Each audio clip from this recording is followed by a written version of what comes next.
Bien, buenas noches.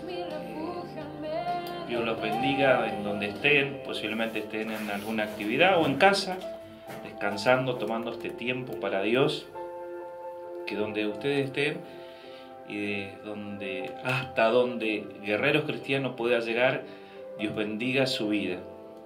Gracias a Juan, gracias a Mario, gracias a Laura también por permitirnos llegar hasta su hogar, que es la esposa de Mario.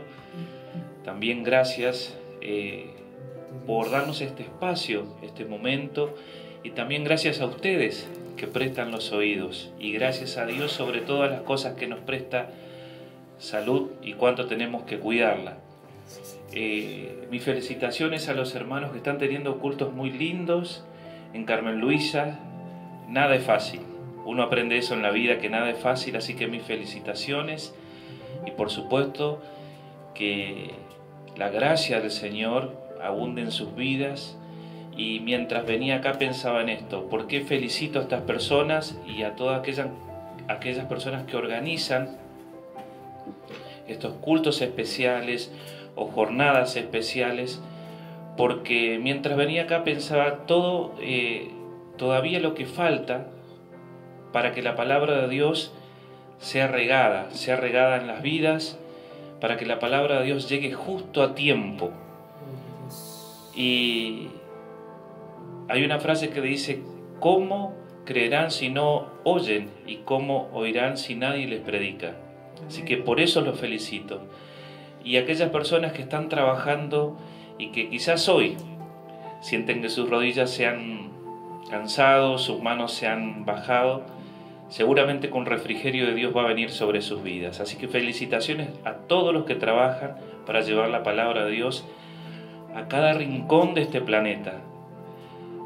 Bien, hoy nos toca hablar de la ley. Sabemos que nuestro hermano Leonardo, el viernes pasado, habló sobre la sal y la luz, cosas tan importantes. Siempre la palabra de Dios nos confronta en el buen sentido, nos confronta realmente a analizarnos, qué es lo más importante que nos puede pasar, autoanalizarnos, y qué mejor que autoanalizarnos con la verdad pura, con la única verdad que es la palabra de Dios.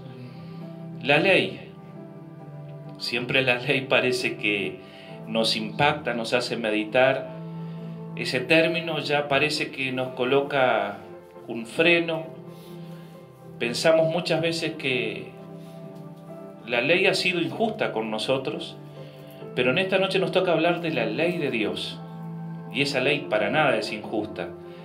Esa ley es más que buena. Y este versículo que vamos a tomar se encuentra dentro del Evangelio de Mateo, y obviamente nada es casualidad en la Biblia. Mateo era, antes de conocer a Cristo, un publicano, pero también era un judío, un cobrador de impuestos, y creo que la experiencia de conocer a Cristo fue tan impactante como la que sufrió Pablo. Un cambio rotundo en su vida, porque si la vemos desde el punto de vista de su oficio, de su trabajo, de su mentalidad, era una de las personas menos pensadas para que siga a Cristo. Sin embargo, Mateo nos deja el Sermón del Monte ampliamente narrada. Ningún otro evangelio la narra como él la narra. El Sermón del Monte en el Evangelio de Mateo ocupa el 30%. En otras palabras, es importantísimo. Para Mateo lo más importante, creo yo, además de la resurrección de Cristo, es el Sermón del Monte. Y lo deja muy claro, porque mucho de su Evangelio se basa en esta prédica, en el monte. Jesús, creo que al pasar el tiempo, desde mi punto de vista, es el sermón más importante que dio mientras estuvo en la tierra. Este sermón. Y este sermón habla de la ley. Y el 5:17 nos dice, Mario, si vos podés leer, bien. Vamos a pedirle ayuda a Mario, que está recién nomás, hace un ratito viene de su trabajo, pero está dispuesto a ayudar. Amén, amén. Bien. Bien. Tenemos un problemita con el micrófono aquí. Ahí ya está, ya lo estamos un problemita con el micrófono. Y hola, sí. Hola, ahí está. Ahí estamos. Bien. Evangelio de Mateo, capítulo 5, verso 17. No penséis que he venido para abrogar la ley a los profetas. No he venido para abrogar, sino para cumplir. Muy bien. Palabras de Jesús. Esta es la base de nuestra prédica de esta noche, de nuestra orientación en la palabra de Dios. Los versículos que más nos conmueven son los que Jesús dice anteriormente. En este mismo capítulo, versículo 3, empieza a hablar de las bienaventuranzas. Y las bienaventuranzas no son cualidades para entrar al reino de los cielos, sino son cualidades de los que ya están en el reino de los cielos. Y cuando uno mira estas bienaventuranzas y las trata de entender profundamente, uno empieza a entender que es difícil. Más de una vez los discípulos dijeron: Señor, ¿cómo es posible esto? En otras palabras, ¿será que vamos a poder cumplir esto? Y Jesús habla de esta bienaventuranza y nos quedamos con ellas porque son un aliento para nuestra vida, pero en este versículo 17 nos da la base de que estas bienaventuranzas puedan realmente gobernar en nuestro corazón y ser características de los que estamos dentro del reino de los cielos, ya que ninguno puede tener estas características si no entra dentro de ese reino. Nadie puede ser bienaventurado y tener las cualidades que Jesús dice que tienen estos bienaventurados si no haber antes entrado en el reino de los cielos. Y la base para que esto ocurra en nuestra vida está en este versículo 17. Y dice Jesús: no penséis que he venido a abrogar la ley o los profetas. No he venido para abrogarla, sino para cumplir. Es una base fundamental para nosotros entender esto. Nosotros vamos a buscar, mientras Mario busca en el Salmo 11.3, yo le voy a decir que después que lee él este Salmo, de número 11 y versículo 3, voy a hacer dos comentarios actuales. Uno de ellos es un profesor de Harvard, que se llama Harold J. Berman, y otro comentario de Peter Steinfeld sobre la cultura que nos toca vivir en este tiempo. Bien, dice el Salmo 11, verso 3: si fueran destruidos los fundamentos, ¿qué ha de ser el justo? ¿Qué ha de hacer el justo? ¿Qué haremos si los fundamentos se deshicieran, si se corrieran, si desaparecieran? Jesús deja en claro que una de las misiones importantísimas de Él es cumplir la ley. Amén. Es que ese fundamento siga firme, siga sólido. Responde a la importancia que nosotros debemos darle a la ley de Dios. Pero ¿qué es la ley de Dios? La sociedad de hoy que nos toca vivir, dijimos, hay un profesor que se encargó, un profesor de leyes de Harvard que se llama Harold Berman, de analizar la conducta actual de las personas. Y llega a esta conclusión y hace este comentario. Dice: la cultura occidental ha perdido confianza ¿en qué? En la ley. Y también en la religión. Parece que está hablando de Argentina y no de Norteamérica, ¿no? ¿Qué más dice Harold? Dice: y se debe a la separación de ambas. Siempre los estados han tratado de separar la religión y el Estado. Siempre ha ocurrido eso. Y él dice, Harold, este profesor de leyes de los Estados Unidos, dice que la cultura occidental, nosotros mismos hemos perdido la confianza en la ley que gobierna nuestros países y también de la religión. Y Peter Steinfeld hace este comentario, y el título de este comentario es El derecho razonable. Dice: ¿cómo pueden los principios morales estar arraigados en la religión y las instituciones sociales en última ser validadas en la ausencia de estos arraigamientos? A veces hemos entendido que la religión es una mala palabra, y en realidad la palabra religión es atarse a algo, es ligarse a algo. Nosotros, en otras palabras, obviamente, salvando los extremos, estamos ligados a algo. Y a eso que estemos ligados, a eso vamos a parecernos.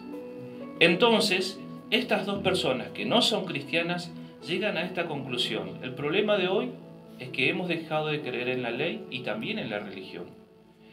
Y además, las instituciones en las cuales la sociedad confía dicen: separemos esto de los principios morales y rijámonos por nuestros propios principios. Ese es el pensamiento moderno, ese es el pensamiento de muchos gobiernos. Es la filosofía actual. Ser morales, pero sin los principios de Dios. Y vamos a ver más adelante que la ley nos va a mostrar, la ley de Dios nos va a mostrar ciertas cosas. En el Antiguo Testamento, la ley que Dios da al pueblo de Israel no fue la primera que Dios dio, sino que también en el Edén dio leyes. Y también después de esa, que se llaman leyes noémicas, también ya estaban, para que el ser humano pueda vivir, pueda regirse, para que pueda mantener un equilibrio, gobernar justamente. Obviamente, no sacando ni desligándose de la moralidad absoluta de Dios. Cuando Dios elige un pueblo para darle una ley, que en este caso fue el pueblo de Israel, ya no era el primer intento de acercarse al hombre, sino ya tenía varios intentos de acercarse al hombre, y la ley que da el pueblo de Israel podemos dividirla en tres categorías. La primera categoría, las regulaciones civiles. No nos olvidemos que Israel sale de Egipto en pésimas condiciones, podríamos decir, organizativas, pero había un hombre de Dios que estaba al frente y varios que los ayudaban. Entonces, en el monte de Sinaí no solo se dieron los 10 mandamientos, sino que también se dieron regulaciones civiles. Para que ese pueblo pueda progresar, tenían que existir leyes. Leyes, por ejemplo, que tenían que ver con las propiedades, con la salud. Por eso es que Dios impedía ingerir ciertos alimentos para cuidar la salud. También las leyes de las propiedades, la justicia. Esa es la primera categoría. La segunda categoría que podemos dividir la ley de Dios son las leyes rituales. Las leyes rituales que Dios da a Israel tenían que ver con el ritual que se iba a ofrecer en una sombra de lo que iba a venir, que es Cristo. Y era esa imagen que reflejaba la necesidad de un Salvador, que fue el tabernáculo. También esas leyes rituales que debían cumplir los sacerdotes, el sumo sacerdote y todos los que trabajaban en el templo, que era un epicentro donde la gente podía reflejar la presencia de Dios, o podía ver reflejada, la presencia de Dios. Había un ritualismo en eso, y había que cumplirlo al pie de la letra. También ese ritualismo tenía esas leyes ceremoniales que tenían que ver con sus fiestas, y las leyes ceremoniales explicaban lo que cada ritual significaba. Y la tercera división, y la más importante, porque es la que perdura a través del tiempo y es la que hoy debería gobernarnos, son las leyes morales y absolutas de Dios. Esas leyes morales y absolutas de Dios son los 10 mandamientos. Esos 10 mandamientos divididos en mitades que tienen que ver con la relación que tenemos con nuestro Dios y también con nuestro prójimo. Esas leyes no se abrogaron con la muerte de Cristo. Sí se abrió un nuevo tiempo, que es el tiempo de gracia, pero esas leyes son las que deben regir en nuestro tiempo. Y es curioso, y es hermoso también hacer este comentario. La mayoría de las constituciones, en lo que tienen que ver con nuestra América del Norte, Sur y Centro, están basadas en la Biblia. Cuando uno toma un código civil, va a encontrar que las leyes son prácticamente perfectas. Nada más que esas leyes, el problema que tienen es que están sujetas a la interpretación de un juez. Y la cualidad más importante de un juez, dice la Biblia esto, es su relación con Dios. Imagínese la relación que tenía que tener un juez con Dios, que no se le permitía cuando iba a emitir un juicio ni siquiera tomar algo de vino, para que su juicio no sea nublado, porque era un representante de Dios. Ni hablar, dice la Biblia, de cohecho. En nuestro tiempo ese cohecho es un sinónimo de aceptar un soborno, de aceptar una coima. Entonces vemos que esas leyes morales continúan hoy. Si nosotros despegamos esas leyes morales de nuestra sociedad, muchas veces vemos una sociedad en decadencia, que es la que podemos encontrar quizás hoy o quizás en otro lugar.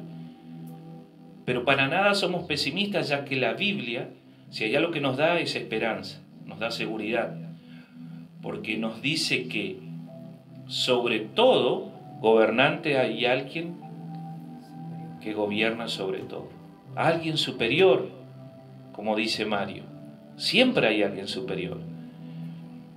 Estas leyes morales no se terminaron en la cruz del Calvario, son las que rigen todas las demás. Y ahora nosotros podemos decir, esos 10 mandamientos, muchos de nosotros alguna vez dijimos, es imposible cumplirlos. Amar a nuestro prójimo de tal manera que no podamos dañarlo en ningún sentido. Amar a Dios en el sentido total de obedecerlo todo el tiempo. Más de uno podríamos pensar que es imposible. Por eso este versículo 17 dice esto. No penséis que he venido a desplazar esta ley, sino más bien vine a cumplirlo, a demostrar que se podía cumplir. Yo acá tengo una pregunta, ¿se podía cumplir la ley? Sí. ¿Alguno de nosotros la cumplió? La respuesta es no. Pero Jesús dice que Él sí la cumplió, porque Él vino a cumplir esa ley.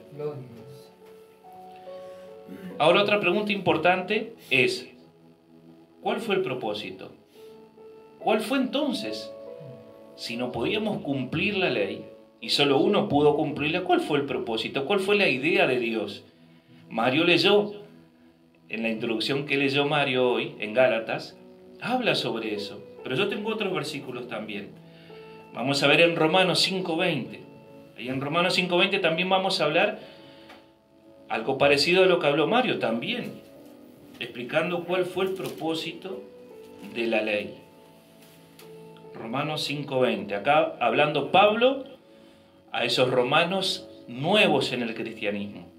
Dice el versículo 20 de Romanos capítulo 5, pero la ley se introdujo para que el pecado abundase. Mas cuando el pecado abundó, sobreabundó la gracia.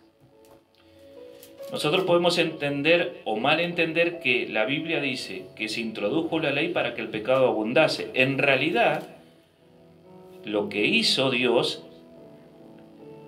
es que nosotros pudiéramos entender y sacar a flote esa naturaleza pecaminosa que de por sí queremos ocultarla. Entonces, dada la ley, nos damos cuenta la profundidad de nuestra oscuridad espiritual. Nos damos cuenta de nuestra debilidad para cumplirla. Entonces, el objetivo de la ley, uno de los objetivos era mostrar nuestra propia esencia, que es la esencia inclinada hacia el mal. Ese es el objetivo de la ley, darnos cuenta. No es que Dios quiso tomarnos el pelo, sino quiso que nosotros reconozcamos a través de la ley de Él lo que era la santidad, la perfección de Él, contra nuestra ineficacia para poder cumplir su ley.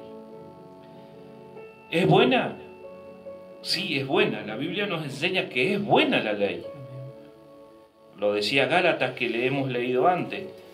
A ver, vamos a volver. Dice, fue ordenada por medio de los ángeles, en medio Gálatas, versículo 19, un poquito más adelante. Y el mediador no es de uno solo, pero Dios es uno. Dice, ¿luego la ley es contraria a la promesa de Dios? En ninguna manera. Porque si la ley dada pudiera vivificar, la justicia fuera verdaderamente por la ley. Mas la Escritura encerró todo bajo pecado para que la promesa que es por la fe en Jesucristo fuese dada a los creyentes. La ley es buena. Ahora, que yo no pueda cumplirla no la hace mala. Que yo haga lo malo no me justifica delante de Dios. Ni tampoco me justifica que haga algo bueno. La ley es buena. Otra pregunta. ¿Por qué no podemos cumplirla? La Biblia nos deja extensamente claro que nosotros heredamos una naturaleza. Dios no nos inculpa por el pecado de Adán, ni por el pecado de nadie, ya que Dios dice, el Hijo no morirá por los pecados de su Padre. El pecado no es imputable o trasladable a nosotros porque nuestros padres pecaron.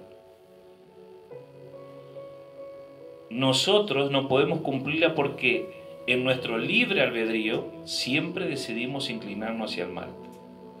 Y ahí pongámosle el nombre que querramos. La psicología nos enseña mucho de esto, y no estoy hablando de la psicología cristiana, que tiene obviamente la inclinación de creer en los principios de Dios. Estoy hablando de una psicología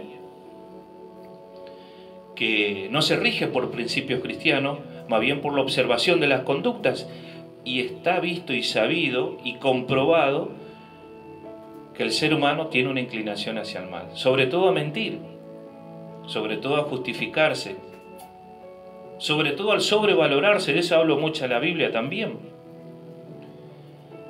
Entonces vemos que no podemos cumplirla porque nosotros, en nuestra libre elección, tarde o temprano nos inclinamos hacia el mal. Hay ejemplos en la Biblia, hay muchísimos. Prácticamente está llena la Biblia de personas que se han inclinado hacia el mal. Una cosa muy importante es que esta ley también fue para mostrarnos un reino. Dijo Jesús que Él vino a certificar que hay vida eterna, porque la gente tenía dudas de que si había, ¿qué hay después de esto? ¿Realmente hay vida después de la muerte? Había dudas dentro del pueblo judío también, porque no todos eran creyentes, eran judíos sí, y en nuestra sociedad también pasa eso. Y la ley vino a mostrar un reino. La ley nos mostraba que había un reino mucho más superior al nuestro, terrenal. Había un reino que se regía por la justicia inquebrantable de Dios. Por eso es que Él habla del Hijo, que Jesús va a gobernar 1000 años. Y uno de los aspectos que más significa la Biblia es que Él va a gobernar con vara de hierro. En otras palabras, no por ser malo, sino porque va a ser inquebrantable. Y le va a mostrar al hombre que se podía gobernar con justicia. Es el objetivo del reino del milenio y como Cristo como Rey. Demostrar al hombre que sí se podía gobernar con justicia. Vemos, ese es mostrar un reino. Nosotros vemos en una sociedad dispersa con diferentes pensamientos. Una de las batallas más importantes durante décadas, y yo diría hasta medio siglo más, y un poco más, ha sido en nuestra mente. Y va a seguir siendo en nuestra mente. Por eso es que este salmo parece tan escondido. Y ese salmo, si los fundamentos fueran deshechos, ¿dónde irá a parar el justo? Y vemos dónde está la sociedad hoy, porque esos fundamentos fueron removidos.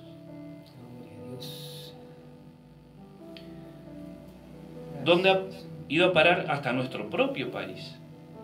Porque los fundamentos fueron corridos. Esos fundamentos que tienen que ver con la palabra de Dios y son absolutos porque no dependen de mí, dependen de Dios.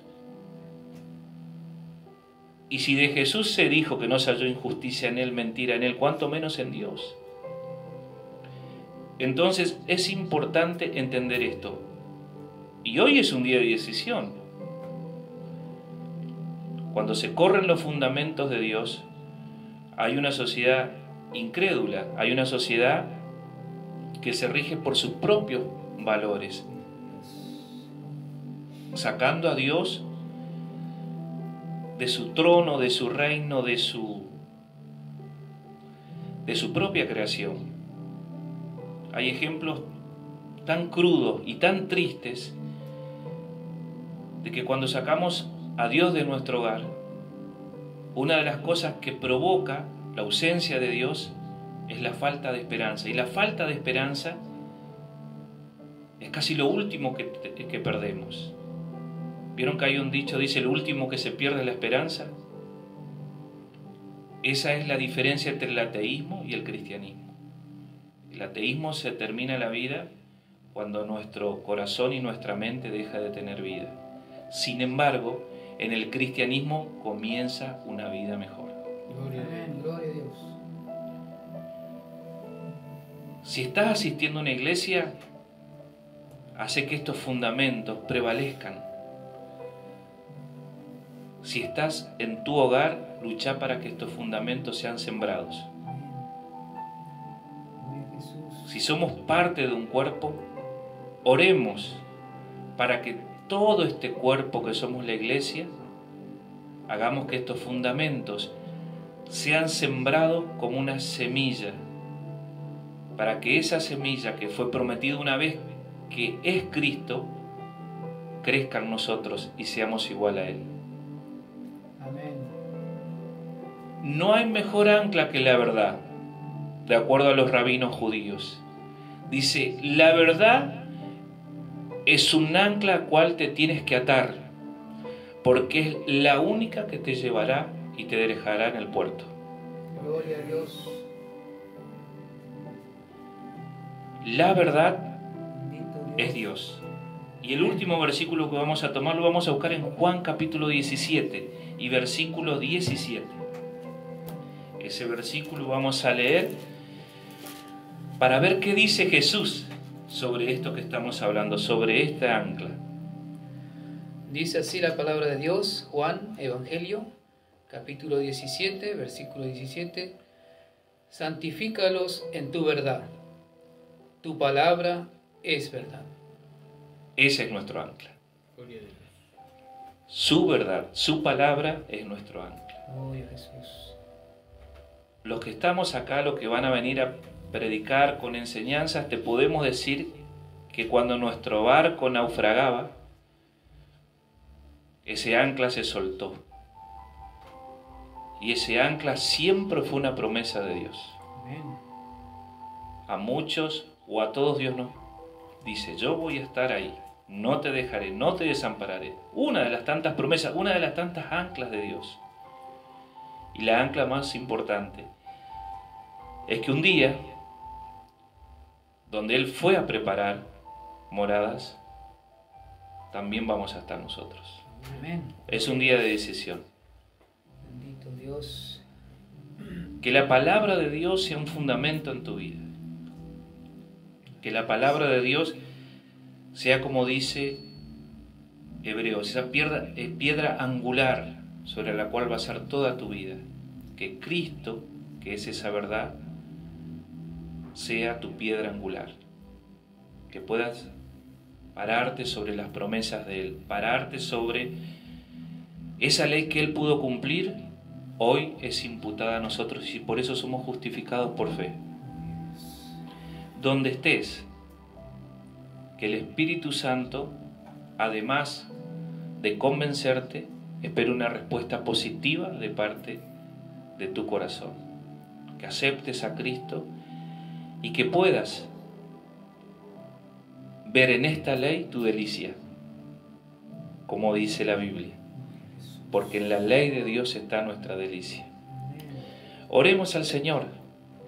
Acá hay personas que han trabajado y también han orado por tu vida.